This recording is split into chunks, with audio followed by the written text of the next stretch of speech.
Bonjour à tous et bienvenue sur le blog scienceenseignes.com. Aujourd'hui, nous allons voir une nouvelle vidéo sur comment utiliser la notation scientifique. Et oui, la notation scientifique, c'est quelque chose qu'on retrouve très souvent en physique-chimie. C'est une écriture qui nous permet de comparer plus facilement les résultats et qui va être souvent demandée dans ta scolarité. Et oui, même si ça se voit surtout au programme de seconde, pendant toute ta scolarité, on va te demander de présenter tes résultats sous forme de notation scientifique. Alors, autant essayer de comprendre dès le début comment ça marche. Alors, qu'est-ce que c'est écrire un nombre en notation scientifique? Tu trouveras également le terme écriture scientifique. En fait, c'est simplement mettre le nombre sous la forme petit a fois 10 puissance n, avec petit a qui est compris entre 1 et 10. Donc petit a ici, c'est un nombre décimal, donc ça peut être 7,5, ça peut être 3, voilà, donc c'est un nombre compris entre a et 10, et qui est multiplié par une puissance de 10, avec bien sûr ici petit n la puissance, qui est un entier. Donc si tout ça pour l'instant ça te paraît pas encore très très clair, on va faire deux petits exercices d'application, et tu verras tout de suite concrètement comment on s'y prend et à quoi ça va servir. Alors pour ça, en fait, dans cet exercice, ici, on va essayer de convertir, enfin on va pas faire qu'essayer, d'ailleurs, on va convertir en mètres les distances ou les longueurs suivantes. Donc on va tout d'abord réfléchir sur la distance Paris-Lyon, qui fait 392 km. Donc on va convertir en mètres, et on va exprimer le résultat en notation scientifique. Et on va également convertir le diamètre d'un cheveu, qui est égal à 0,070 mm. Donc on va convertir ce diamètre d'un cheveu en mètres, et on va exprimer le résultat en notation scientifique. Donc on commence tout d'abord par la notation, la distance Paris-Lyon, qu'on va exprimer en notation scientifique. Donc vraiment la notation scientifique, c'est quelque chose de très important qu'on va te demander même après la seconde, on va demander en première, qu'on va te demander en terminale, parce que c'est un moyen d'exprimer les résultats en fait assez simplement. Donc on exprime tous nos résultats de la même forme, et comme ça on va pouvoir les comparer plus rapidement. Donc c'est vraiment très important de maîtriser ce concept par la suite. Ensuite, je te conseille vraiment, quand tu fais ces conversions, surtout au début, c'est vraiment de prendre ton temps. C'est-à-dire que on dit ouais mais c'est simple, je vais faire ça rapidement, hop hop hop. Mais c'est là qu'on fait des erreurs parce qu'on très rapidement on va oublier une virgule quelque part, ou on va la changer de place sans vraiment s'en rendre compte.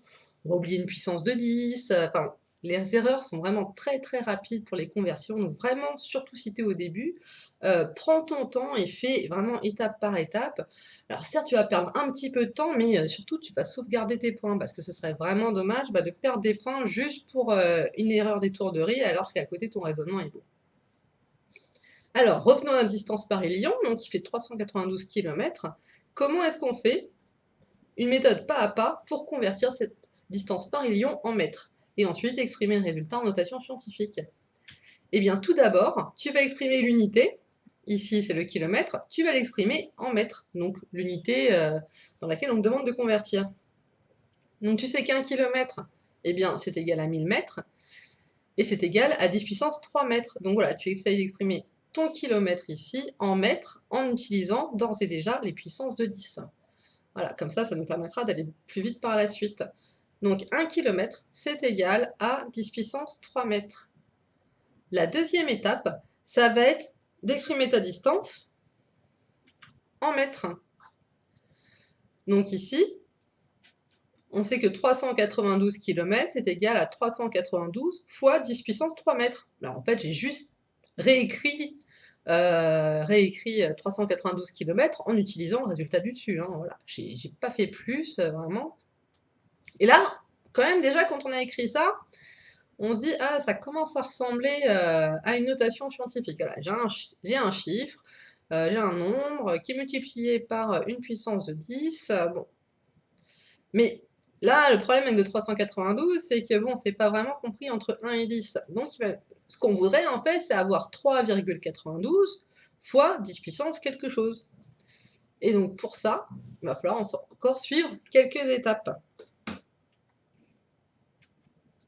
on va en fait déplacer la virgule. Donc là, en fait, donc 392, la virgule, elle se situe ici, à côté de 2, qui est le chiffre des unités. Et en fait, tu vas déplacer la virgule, comme ça, vers la gauche, en fait, d'abord vers le chiffre des dizaines, puis vers le chiffre des centaines. Donc, voilà ce qu'on fait, on décale la virgule d'un cran vers la gauche, et donc ça nous donne 39,2 fois 10 puissance 3 fois 10 puissance plus 1. Alors oui, oui, pourquoi plus 1? Il faut bien que ce soit égal, hein, donc 39,2, si on veut contrebalancer, là en fait t'es passé du chiffre des unités, et tu as passé la virgule au niveau du chiffre des dizaines, et ben c'est fois 10 puissance plus 1. Donc quand tu déplaces la virgule vers la gauche, c'est un moyen mnémotechnique, quand tu déplaces vers la gauche, en fait, tu augmentes les puissances de 10. Donc là, tu fais plus 1. Alors, on commence à se rapprocher, on a 39,2, donc on va encore décaler la virgule d'un cran vers la gauche. Et là, on obtient 3,92 fois 10 puissance 3 fois 10 puissance plus 2. Et oui, on a en tout décalé notre virgule de 2 crans vers la gauche. Fois 10 puissance 3 fois 10 puissance plus 2. Alors maintenant, qu'est-ce qu'on va faire de ces puissances? Alors si tu te souviens de ton cours de mathématiques, et si tu ne t'en souviens pas, je t'invite à aller le consulter, ou même d'aller voir rapidement sur internet. Je suis sûre qu'il y a plein de cours qui sont sur les puissances de 10, hein. Je t'ai d'ailleurs mis des liens au niveau des prérequis juste avant cette vidéo. Eh bien en fait, 10 puissance 3 fois 10 puissance plus 2, c'est égal à 10 puissance 3 plus 2. Et oui, c'est la règle de calcul des puissances de 10. Et donc pour ça, on obtient notre résultat. La notation scientifique de 392 km, c'est égal à 3,92 fois 10 puissance 3 plus 2, c'est égal à 3,92 fois 10 puissance 5 mètres. Et voilà, donc là tu as ton résultat, tu as converti la distance Paris-Lyon de 392 km en mètres, et en plus tu as exprimé le résultat en écriture scientifique. Voilà, tu peux encadrer ton résultat. Alors, nous allons passer maintenant à la deuxième partie de l'exercice, qui consiste en fait à convertir en mètres la longueur qui correspond au diamètre d'un cheveu. Alors, ici, on va prendre comme donnée que le diamètre d'un cheveu, c'est égal à 0,070 mm. Tu peux avoir bien sûr des cheveux qui peuvent être plus épais, plus fins. Là n'est pas la question, là c'est vraiment, on va essayer de convertir étape par étape en mètres cette longueur suivante. Donc pour ça, on va pas réinventer la méthode, on va utiliser exactement la même que celle qu'on a vue pour la distance Paris-Lyon. Alors petit 1, c'est quoi? On va exprimer l'unité, donc ici c'est le millimètre. On exprime le millimètre en mètres. Donc ici, 1 mm, c'est égal à 0,001 mètres. Et en puissance de 10, ça s'écrit 10 puissance moins 3 mètres. C'est vraiment comme tout à l'heure, hein, on y va étape par étape.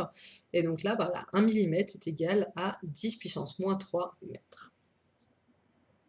Petit 2, eh bien, on exprime notre distance, ici, 0,070 mm, en mètres, en utilisant la réponse à la question précédente. Donc ici, 0,070 mm est égal à 0,070 fois 10 puissance moins 3 mètres. Voilà, donc c'est comme tout à l'heure, c'est vraiment juste une réécriture. C'est vraiment juste, voilà, on a un résultat qui commence à ressembler à une écriture scientifique, mais c'est pas encore ça, parce que là, on voit ici que 0,070, c'est bien plus petit que 1, donc ça, pour l'instant, ça ne peut pas correspondre à une notation scientifique. Et donc, comme tout à l'heure, en fait, on va déplacer la virgule pour obtenir non pas 0,07, mais 7,0 fois 10 puissance quelque chose. Et ça, ce sera vraiment une notation scientifique. Donc la troisième étape, c'est on déplace la virgule. Donc la virgule ici, donc elle se situe au niveau du chiffre des unités, mais cette fois-ci, on va la déplacer vers la droite. En effet, vers les chiffres qui sont plus petits, donc vers les dixièmes, les centièmes, etc. Donc on va cette fois-ci déplacer la virgule de 2 crans vers la droite, et donc ça veut dire qu'on va utiliser des puissances de 10 négatives, on va vers les chiffres plus petits. Donc 0,07 10 puissance moins 3 mètres, c'est égal à 0,07 Alors là, pour l'instant, bon, là, j'ai laissé les chiffres pour bien que tu vois qu'on a décalé la virgule, mais bien sûr, bah, les zéros qui sont ici, bon, bah, tu vas pas les laisser. Donc c'est 0,07,0 fois 10 puissance moins 3 fois 10 puissance moins 2. Et oui, on a décalé notre virgule de 2 crans vers la droite. Donc c'est fois 10 puissance moins 2. Comme tout à l'heure, eh bien, on utilise les lois de calcul des puissances 10, et donc on va avoir 10 puissance moins 3 fois 10 puissance moins 2, c'est égal à 10 puissance moins 3 moins 2. Et donc, la notation scientifique de notre diamètre d'un cheveu est 0,070 mm, c'est égal à 7,0 fois 10 puissance moins 3 moins 2, c'est égal à 7,0 fois 10 puissance moins 5 mètres. Et voilà, donc tu as exprimé le diamètre d'un cheveu en notation scientifique et en mètres. Donc tu peux encadrer ton résultat. Et donc j'espère que cette vidéo a répondu à tes questions sur la notation scientifique. Et n'hésite pas à continuer à regarder le blog scienceenseignes.com.